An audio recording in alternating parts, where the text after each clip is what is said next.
Hello viewers, আসসালামু আলাইকুম। আমরা চলে এসেছি আজকে বিড়ির জানাজায়।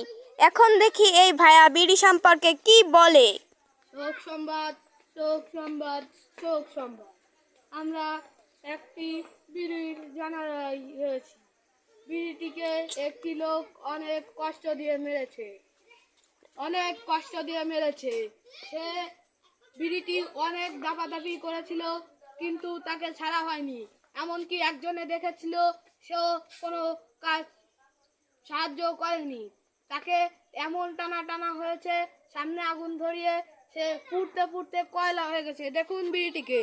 এখন আপনাদেরকে বলা হচ্ছে, একে যে মেরেছে তাকে ধরিয়ে দিতে পারলে 50,000 টাকা পুরস্কার দেওয়া হবে। এটা যে মেরেছে তাকে 50,000 টাকা দিয়ে দেওয়া হবে।